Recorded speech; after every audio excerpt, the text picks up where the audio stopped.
warahmatullahi wabarakatuh.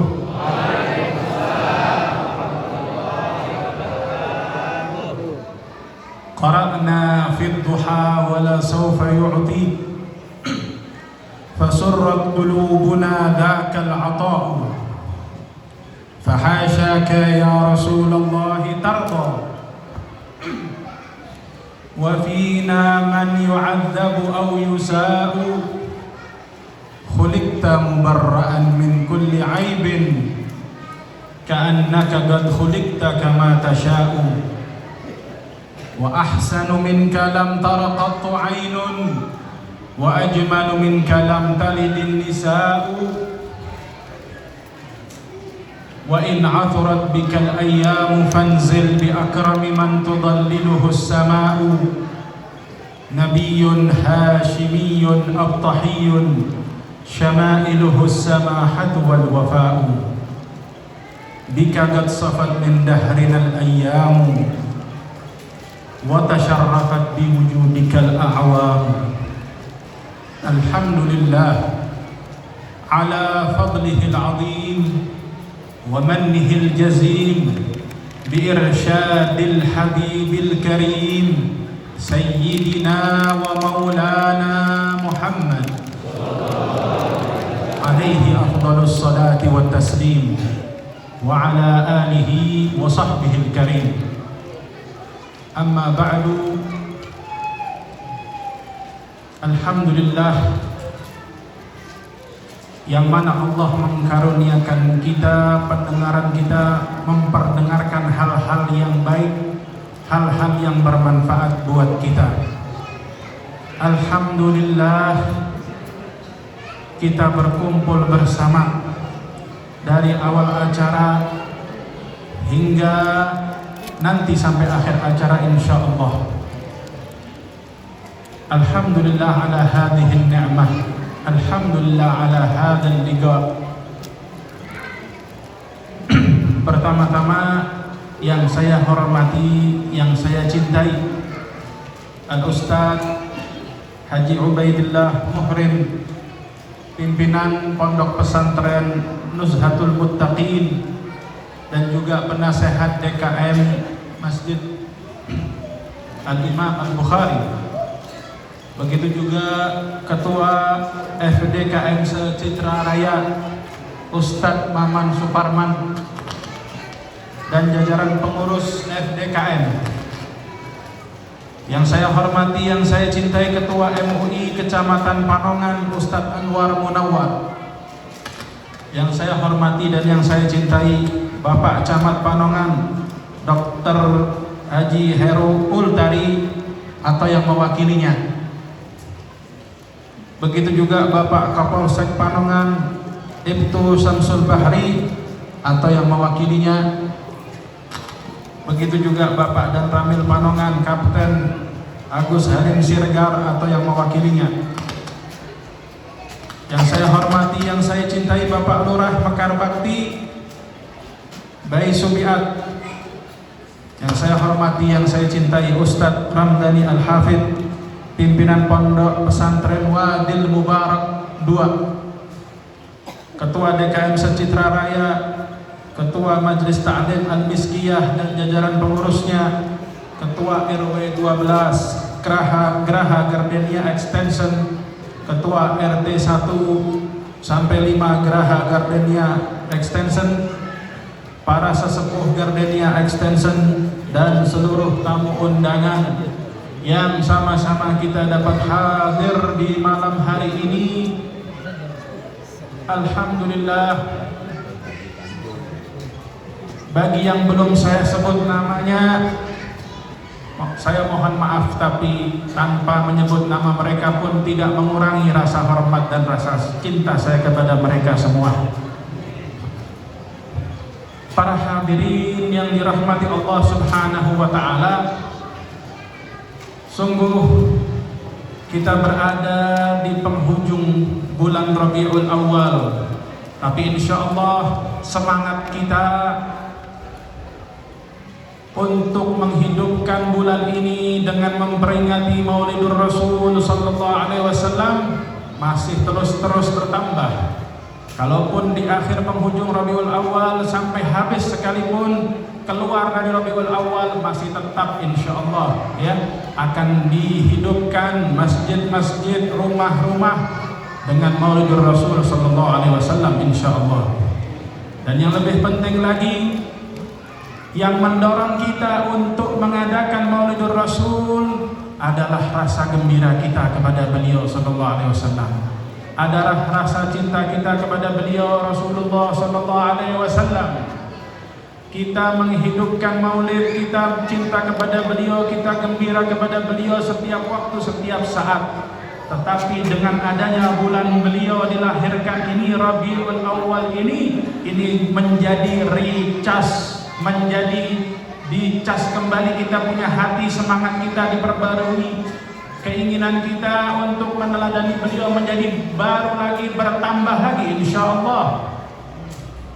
Karena memang dengan berkat dilahirkannya beliau, kita jadi tahu ajaran Allah Subhanahu wa taala. Karena berkat dilahirkannya beliau, kita umat beliau menjadi memiliki beberapa banyak keutamaan. Al-Imamul Bukhari mengatakan, Al-Imamul Al-Busiri mengatakan dalam bait burdahnya, bi akramir rusli kunna akramal umami. Dengan berkat semulia-mulianya Rasul, Allah jadikan kita semulia-mulia umat. Alhamdulillah. Dengan berkat dilahirkannya beliau, kita dapat banyak kemuliaan, keutamaan, bahkan Lailatul Qadar sekalipun kita mendapatkan keutamaan Lailatul Qadar, bisa mendapatkan peluang untuk mendapatkan Lailatul Qadar setiap tahunnya berkat dilahirkannya beliau.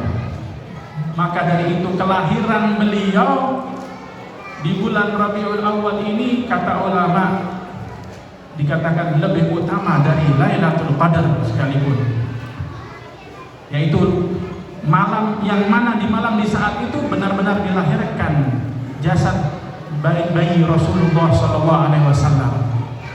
Malam itu lebih utama daripada Lailatul Qadar. Tapi alhamdulillah para hadirin, setiap malam kita dapat menemui malam yang utama sekali, yaitu di sepertiga malam yang terakhir. Itu pun juga karena berkat Rasulullah SAW, yaitu di sepertiga malam yang terakhir ketika Allah Subhanahu wa taala menyebutkan dalam hadits al-qudsi turun ke langit bumi. Maksudnya turun adalah tawarannya, rahmatnya, maghfirahnya. Allah memberikan tawaran sebagaimana yang disebut dalam Maulid Diba. Hal min mustaghfirin, hal min ta'ib, hal min talibi hajatin fa'uni lahul qatabib. Adakah yang ingin meminta ampun kepadaku? Aku ampuni dia. Sepertiga malam yang terakhir ini, setiap malam kita berjumpa. Hal min ta'ib, adakah yang mau bertobat? Aku terima tobatnya, kata Allah Ta'ala. Hal min talibi hajatin, adakah yang memohon hajat kepadaku? Aku kabulkan hajatnya, baik hajat dunia maupun hajat akhirat. Ya, hajat dunia maupun hajat akhirat. Yang belum dapat jodoh, dia minta di malam sepertiga bertepatan dengan tawaran Allah, kabul dia dapat jodoh. Ya, kalau urusan jodoh aminnya kenceng biasanya. Jodoh, lunas hutang, ini kenceng aminnya biasanya. Yang mau lunas hutangnya, dia mohon kepada Allah di waktu tersebut, Allah kabulkan. Ya, cepat lunas berkat sepertiga malam yang terakhir, dan itu malam menjadi mulia seperti itu. Kenapa para hadirin? Tahukah rahasia di balik itu? Rahasianya karena memang di waktu tersebutlah Rasulullah itu dilahirkan. Menjelang di sepertiga malam yang akhir, menjelang subuh, di situ Rasulullah dilahirkan. Berkat Rasulullah dilahirkan di waktu tersebut, waktu tersebut menjadi mulia ila yaumil qiyamah, sampai hari kiamat. Alhamdulillah ala hadhihi ni'mah. Ikhwani para hadirin yang dirahmati Allah Subhanahu wa taala, tidak lain yang menjadi dorongan kita seperti yang saya sampaikan di muka tadi adalah karena gembira kita kepada Rasulullah. Man farih bina farihna bihi, kata Rasulullah sallallahu alaihi wasallam. Siapa yang gembira karenaku, maka aku pun akan gembira karenanya, dengannya. Insyaallah kita tidak akan merasa bosan mendengar lantunan salawat, mendengar lantunan maulid Rasul, mendengar lantunan qasidah-qasidah yang berkaitan dengan memuji Allah dan Rasulnya. Tidak akan bosan, semangat akan terus bangkit. Wala yumallu takraruhu bi kathrati tardad. Itu maulid kalau diulang-ulang, ya, orang-orang tertentu itu nggak akan pernah merasa bosan. Allah karuniakan kepada dia akan semakin suka dan suka, tidak pernah merasa bosan. Wala yumallu takraruhu bi kathrati tardad tashwiqan lis-sami'in min khawasil mu'minin. Ini maulid Nabi punya faedah, punya fungsi kalau dibaca sebagai obat perindu bagi orang yang rindu. Tashwiqan lis-sami'in min khawasil mu'minin. Ada orang-orang khusus dari kalangan orang-orang mukmin yang dipilih punya seperti itu. Mudah-mudahan Allah karuniakan dalam hati-hati kita hal tersebut. Kita akan selalu rindu dengan Rasulullah, dan apabila dibacakan maulid menjadi obat rindu. Apabila disebut nama beliau menjadi obat rindu kita kepada beliau. Apabila disebut sejarah beliau akan menjadi obat rindu kepada beliau. Apabila disebutkan fisik beliau menjadi obat rindu juga kepada beliau, dan seterusnya. Segala yang berkaitan dengan Nabi Muhammad akan mulia. Segala yang berkaitan dengan Nabi Muhammad akan indah. Segala yang bergandengan dengan sesuatu yang mulia akan ikut terangkat menjadi mulia. Al-Quranul Karim itu covernya nggak ada tulisan ayat Quran, tulisan Al-Quran, tapi nggak ada ayat Qurannya, nggak ada Bismillahnya. Tapi ketika dia sudah bersanding dengan Al-Quran, dia ikut menjadi mulia. Kalau dalam madhab Syafi'i dikatakan nggak boleh disentuh bagi orang yang dalam keadaan wudhu, covernya juga nggak boleh disentuh walaupun nggak ada ayat Qurannya. Kalau Quran itu nggak boleh diletakkan di bawah, covernya juga nggak boleh diletakkan di bawah, sama, ngikut kemana-mana, ikut mulia. Padahal tadinya itu cover ketika nggak bersanding dengan itu Al-Quran, dia hanya sekedar kertas, hanya sekedar kardus, tapi ketika bersanding dengan Quran ikut menjadi mulia, terangkat. Ubin yang ada di masjid ini, ubin keramik, ya, ketika ubin yang sama, keramik yang sama, harganya sama, mereknya sama, tapi diletakkan di kamar mandi, di toilet, orang mau buang hajat di atas ubin tadi sah-sah saja, namanya toilet. Tapi kalau ubin yang tadi yang sama persis seperti yang di toilet diletakkan di masjid, langsung hukumnya berubah. Jangankan buang hajat di situ, buang kotoran, bungkus permen dibuang di situ nggak boleh. Iya, selesai kita punya urusan, itu bungkus mesti kita angkat, kita buang di sampah. Kenapa? Itu tempat menjadi ikut mulia, diletakkan di atas tanah yang berstatus masjid. Begitu juga kita, ketika kita mengikatkan, menisbahkan diri kita dengan Rasulullah, mengikatkan selalu, walaupun sebelum kita menisbahkan, kita memang sudah umat Nabi Muhammad. Tapi ketika kita terikat dengan beliau, menambah, memperkuat, maka akan semakin Allah angkat insyaallah derajat kita. Ketika kita membantu orang lain juga agar ikut terangkat, seperti contoh, kita datang ke majelis ilmu, misal majelisnya Ustadz Ubaidillah, ada majelis ta'lim rutinan. Kalau kita datang menghadiri majelis beliau, jangan sendirian. Di samping kita mengajak diri kita, ajak yang lain, gandeng yang lain, agar yang senang, agar yang selamat dan bahagia dunia akhirat. Di samping diri kita, saudara-saudara kita ikut selamat juga, ya, ngajak, ya. Yang satu belum mau diajak, ajak yang lain. Begitu juga kita bisa mengajak untuk mendapatkan kebahagiaan, tidak sekedar diri kita, para hadirin. Para hadirin yang dirahmati Allah Subhanahu wa taala, kalau kita bicara Rasulullah sallallahu alaihi wasallam, Masya Allah, dari A sampai Z nggak bakal ada habisnya. Karena memang kemuliaan beliau terus dan terus, bahkan disebutkan derajat Rasulullah itu setiap detik diangkat oleh Allah Ta'ala hingga yaumul kiamah, terus seterusnya. Allahumma salli wa sallim wa barik alaihi wa ala alihi. Disebutkan bahwasanya para sahabat karena saking cintanya kepada Rasulullah sallallahu alaihi wasallam, dalam meneladani beliau itu bukan sekedar mendengar ajarannya disampaikan lalu dipraktek, tidak, tapi hatta walaupun fisik beliau, cara beliau berdandan, cara beliau berpakaian, itu semua diikuti oleh para sahabat. Bahkan cara jalannya diikuti oleh para sahabat. Para sahabat saking bersemangatnya meneladani beliau, bukan sekedar ilmu yang beliau sampaikan, tapi bahkan dari perawakan fisik beliau diikuti. Sampai para sahabat begitu semangatnya, bahkan cara mencukur rambut, cara membentuk jenggotnya, merapihkan jenggot diikuti oleh para sahabat. Sampai-sampai orang yang di luar Islam ketika ingin mengenal Rasulullah SAW, ketika menyaksikan sahabat menyangka ini sahabat, ini Nabi Muhammad. Pernah ada seseorang yang belum kenal Nabi Muhammad, dia seorang muslim, baru memeluk Islam, ingin berjumpa Nabi Muhammad, melihat Sayyidina Abu Bakar As-Siddiq, melihat ciri-cirinya yang pernah dia dengar, ketika disaksikan, oh ini Nabi Muhammad.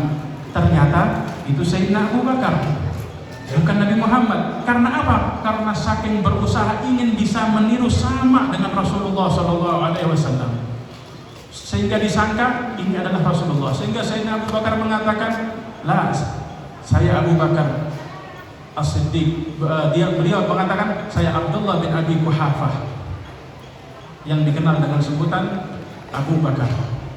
Rasulullah ada di sana, sehingga menyangka para sahabat itu, sebagian orang menyangka para sahabat adalah Rasulullah SAW. Saking menirunya, berusaha ingin sama persis.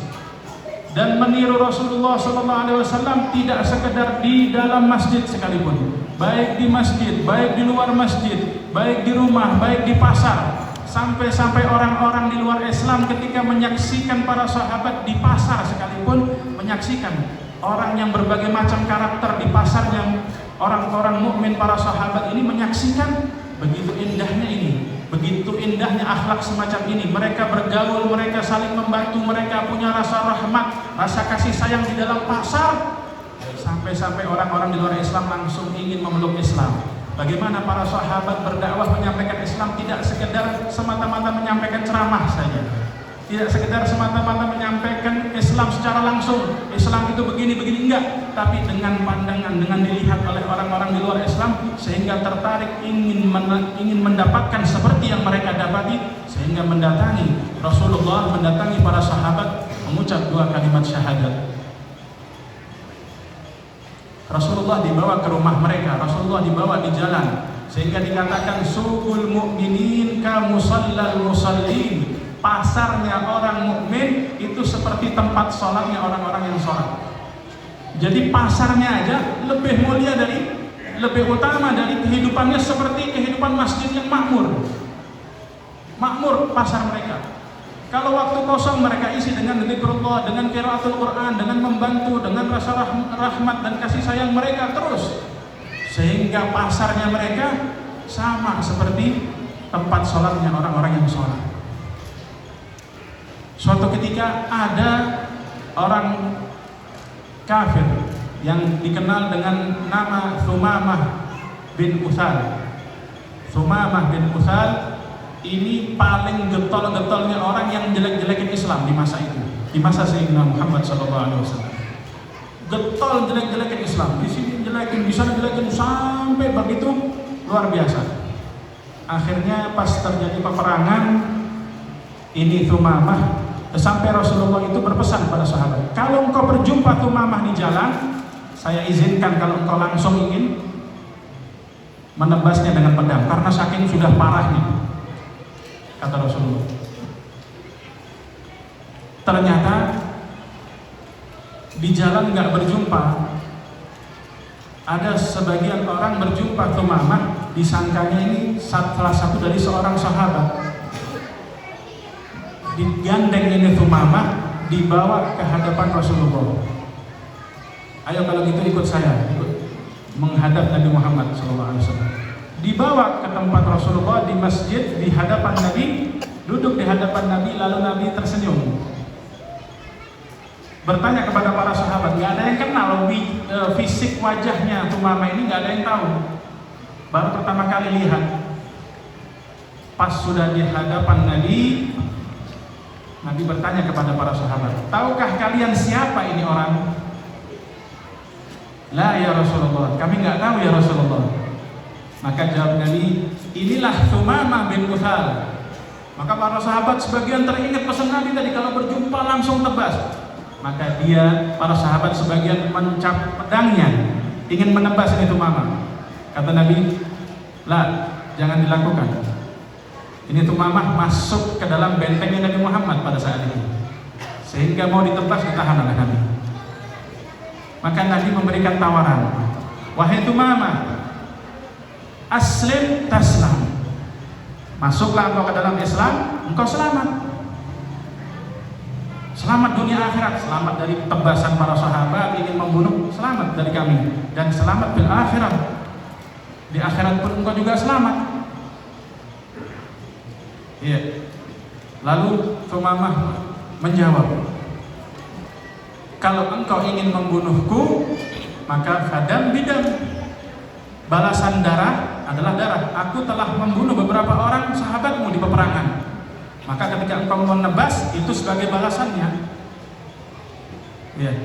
Tapi kalau engkau menyelamatkanku, tidak membunuhku, fa ashkuruk. Cuma dijawab begitu doang, saya terima kasih. Udah, dia nggak mau menyatakan saya masuk Islam, enggak. Itu Thumamah. Akhirnya karena dia menjawab seperti itu, kata Nabi, bawa ini orang, ikat di tiang masjid. Diikat ini orang, Thumamah. Pas diikat, di hari kedua menyaksikan para sahabat. Di situ sholat, di situ para sahabat berkumpul, di situ para sahabat ngaji bareng. Di situ para sahabat melakukan wudhu. Nabi mendatangi, memberikan tawaran yang sama seperti tawaran yang pertama. Aslim taslam, masuklah Islam, kau selamat.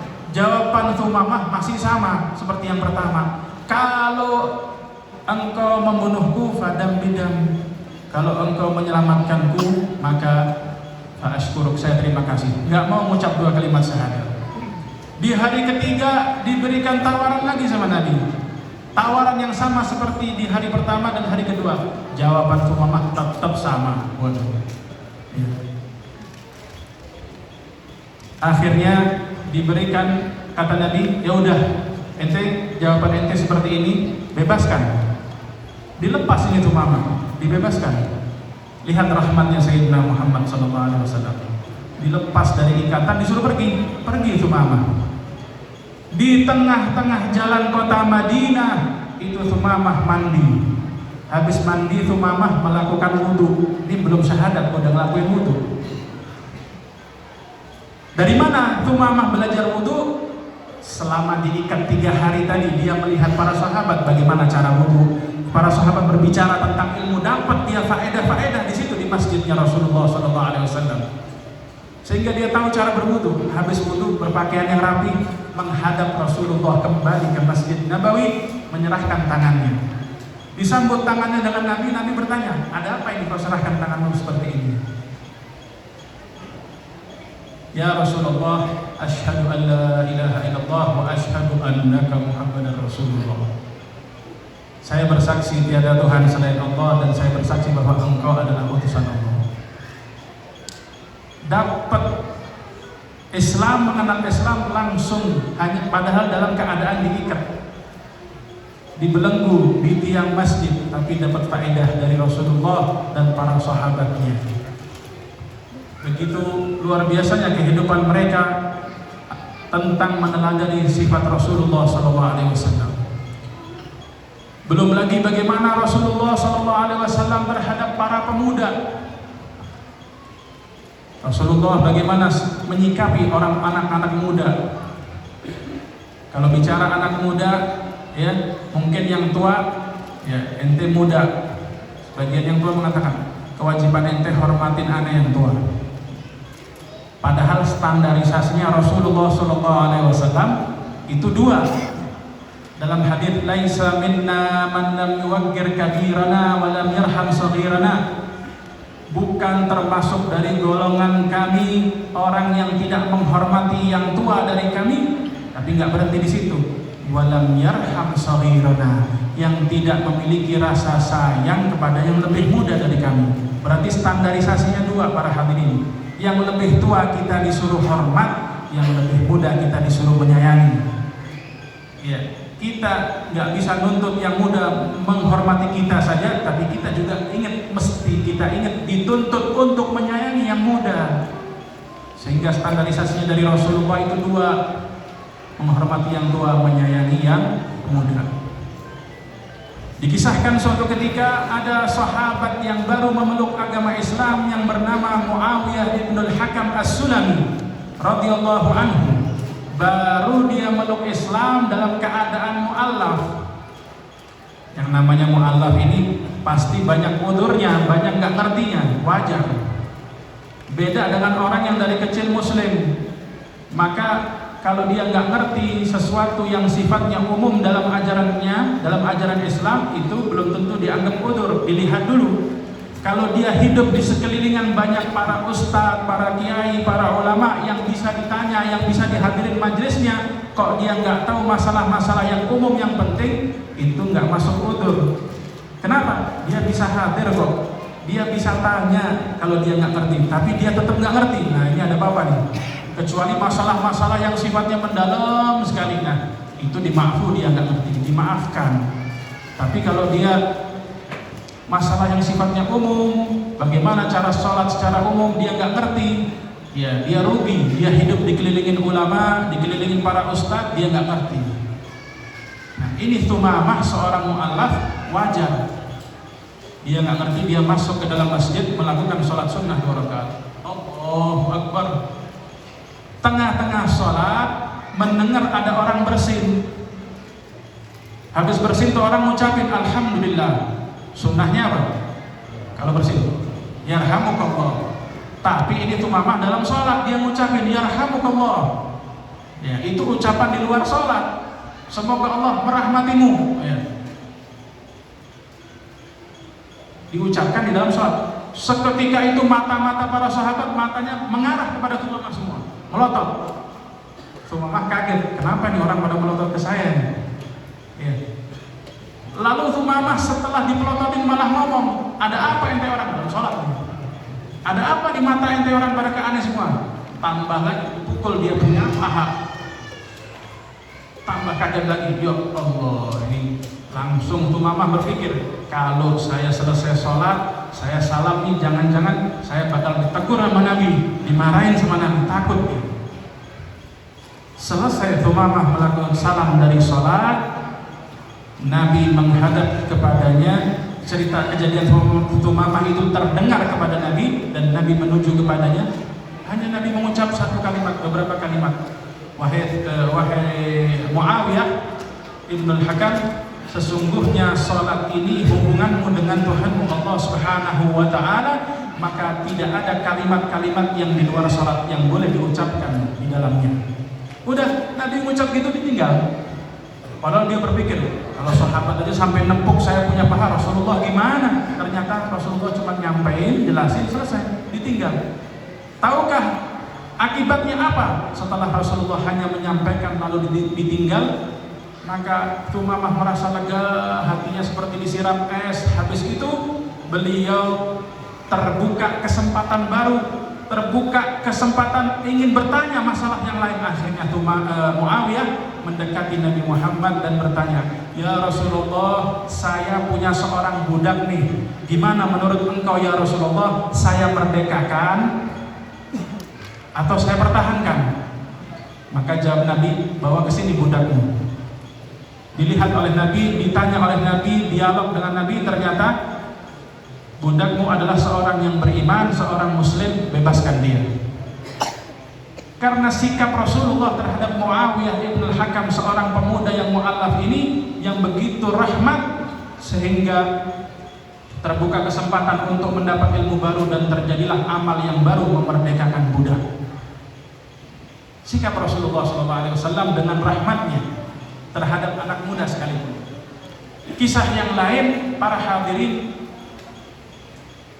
terjadi kepada seorang muadzin Masjid Al-Haram Al-Makki, Masjidil Haram yang ada di Mekah sana. Muadzin Rasulullah yang bernama Aba Mahdurah, muadzin yang ditunjuk langsung sama Nabi untuk menjadi muadzin di Masjid Al-Haram. Itu karena ditunjuk berkah, ditunjuk sama Nabi, keturunannya beberapa generasi menjadi muadzin semua di Masjidil Haram. Kejadiannya pada saat itu ditunjuk oleh Nabi. Sebelumnya ini Aba Mahdurah adalah seorang anak-anak yang menjelang remaja, punya teman-teman sekelompok di masjid. Kebiasaannya kalau ada muadzin lagi adzan, itu hobinya Aba Mahdurah sama teman-temannya ngikutin itu orang yang adzan dengan maksud ngeledek, bukan maksud menjawab adzan, bukan. Jadi kalau ada yang adzan Allahu Akbar, Allahu Akbar, diikutin sama teman-temannya ini, termasuk Aba Mahdurah. Allahu Akbar, Allahu Akbar, dibuat mainan, maksudnya ngeledek. Sehingga sebagian sahabat ada yang sampai pegel, pengen nampar karena sering. Kejadian tersebut suatu ketika Aba Mahdurah sama teman-temannya lagi ngejawabin adzan dengan maksud ngeledek. Rasulullah pulang dari peperangan Hunain, mendengar itu sekelompok anak tadi sedang menirukan adzan dengan maksud ngeledek. Tapi lihat, karena Rasulullah ini diciptakan dengan seluruh keindahan, telinga beliau, pendengaran beliau pun juga indah. Telinga beliau tidak fokus kepada tingkah laku jeleknya, tapi fokus kepada peluang ini anak. Rasulullah bersabda kepada sahabatnya, panggil 10 anak itu, aku mendengar di antara mereka ada yang memiliki suara emas. Panggil mereka semua. Sehingga dihadapkan ke hadapan Rasulullah SAW, dites satu persatu. Ayo engkau kumandangkan adzan dari awal sampai akhir, didengar satu persatu. Yang kedua engkau, yang ketiga. Abu Mahdurah ada di urutan yang terakhir, ke-10 sampai 9. Yang ke-10 Abu Mahdurah mengucapkan mengumandangkan adzan. Selesai mengumandangkan adzan, Rasulullah bersabda, inilah si pemilik suara emas yang aku maksud, Abu Mahdurah. Lalu diusap kepalanya oleh Nabi dan dipesankan oleh Nabi, diberikan satu amanat, mulai sekarang wahai Abu Mahdurah, engkau menjadi muadzin Masjidil Haram. Usia kanak-kanak menjelang remaja, hobinya ngeledekin orang yang adzan, tapi dipilih, diberikan amanat. Lihat, seorang pemuda ketika punya peluang, punya bakat, punya potensi, diberikan amanat dengan benar-benar, dia akan menjaga. Dia menjadi terpanggil untuk ikut serta menyiarkan agama Islam melalui adzan. Sehingga gembira, mulai saat itu dia berubah menjadi muadzin. Tadinya ngeledekin adzan, sekarang jadi muadzin beneran. Iya, diusap kepalanya oleh Nabi sehingga bekas usapan tangan Nabi kita Muhammad SAW nggak dia potong. Dalam riwayat dalam Sahih Imam Muslim, rambutnya memanjang, yang bekas dipegang Nabi tidak mau dia potong, sehingga dia biarkan panjang sampai akhir usianya, panjang itu rambut. Sehingga ditanya, kenapa engkau tidak memotong rambutmu? Kata Sayyidina Umar, ini rambut pernah dipegang oleh Nabi, sehingga keberkahan Nabi ada di rambut saya. Kalau saya potong maka hilang, lepas dari badan saya. Lihatlah, begitu bagaimana cintanya Abu Mahdurah kepada Rasulullah SAW. Bahkan dipesankan oleh Rasulullah, irfid bisautik ya Abu Mahdurah, kasihanlah suaramu. Di saat Khalifah Sayyidina Umar bin Khattab memegang Khalifah di saat itu, Abu Mahdurah udah sepuh, mulai tua. Kasihanlah suaramu, carilah pengganti. Kata beliau, selama saya nggak ada udzur wahai Amirul Mukminin, saya akan terus mengumandangkan adzan, karena yang menunjuk saya langsung Rasulullah sallallahu alaihi wa ala alihi wasallam. Masya Allah. Kalau kita akan ceritakan bagaimana para sahabat kepada Rasulullah akan terus dan terus, tidak akan habis-habisnya. Tinggal kita bagaimana para hadirin. Apakah kita ingin berusaha menanamkan dalam hati kita cinta, semakin kita perkuat, semakin kita berusaha meneladani beliau Rasulullah SAW, atau bagaimana? Apakah terus kita akan terus meneladani beliau melalui kita baca sejarah beliau, kita baca syama'il beliau, sehingga menjadi penggerak pembangkit Bacaan maulid adalah muharrik, penggerak hati kita. Bacaan qasidah adalah muharrik, penggerak hati kita. Kita ingin semakin mengenal Rasulullah ataukah tidak? Karena Rasulullah, kita berusaha mengenal Rasulullah jauh lebih mengenal kepada kita para hadirin. Tahukah bagaimana Rasulullah SAW bersabda, "Inni la'arifu hajaran kana bi Makkah yusallimu alayya qabla an ub'ats." Kata Nabi, aku mengenal batu-batu yang ada di Mekah, mendengar di saat itu sebelum saya diutus, sebelum saya menerima wahyu, saya masih berada di Mekah, aku mendengar batu-batuan memberikan salam kepadaku. Lalu Nabi melanjutkan dengan sabdanya, "Wa inni la'arifuhul an."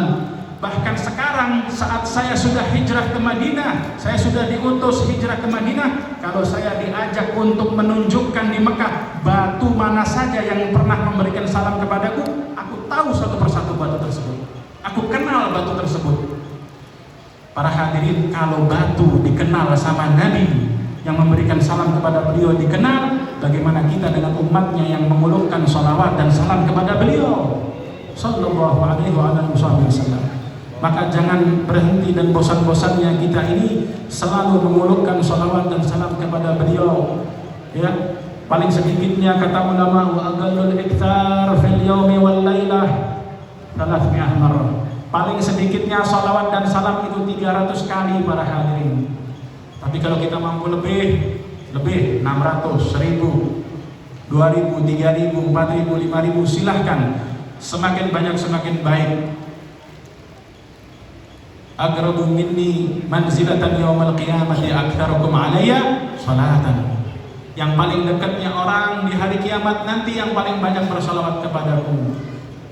Mudah-mudahan kita dikaruniakan kepada Allah Subhanahu wa taala himmah yang besar untuk meneladani beliau, untuk mengenal beliau, untuk mengkaji ilmu-ilmu yang diwariskan oleh beliau Rasulullah sallallahu alaihi wasallam.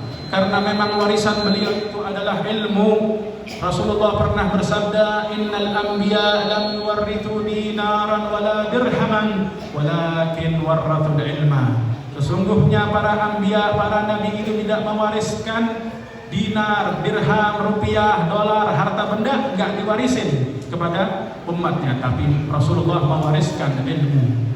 Man akhadahu faqad akhadha bihaddin wafir. Siapa yang mau mengambil bagian warisan yang sudah diwariskan Rasulullah, walaupun dia mampu sedikit sekalipun, tapi dia ambil bagian, maka dia telah mengambil keberuntungan yang besar.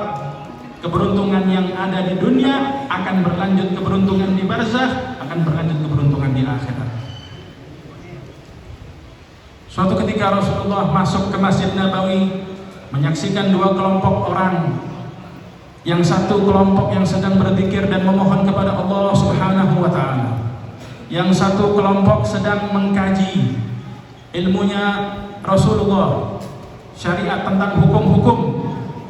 Maka Nabi mengatakan, kilahuma fi khair. Kedua kelompok ini dalam keadaan baik dua-duanya. Gak ada yang jelek. Yang doa, yang zikir itu baik. Yang sedang mengkaji ini juga baik. Tapi setelah Rasulullah mengucap, Rasulullah masuk ke dalam kelompok yang sedang mengkaji ilmu sambil beliau bersabda, innama bu'ithu mu'allima. Sesungguhnya aku diutus untuk mengajarkan ilmu.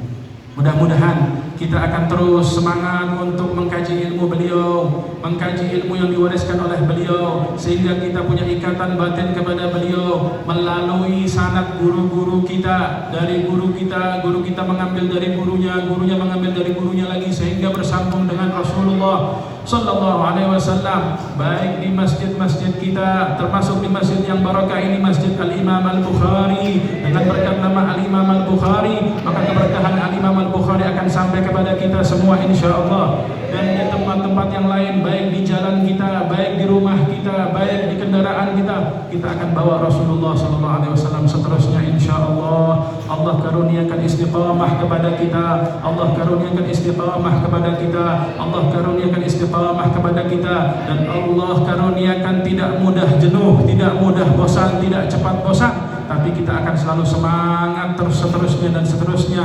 Masruban dalika kulli ma'alutuh wal afiyah. Rabbi faj'al mujtama'na ghayatu husnul khitami wa'atina ma qad sa'alna min atayakal jisami wa karimil arwah minna biliga khairil anami wa bilighil mukhtar anna min salatin wa salam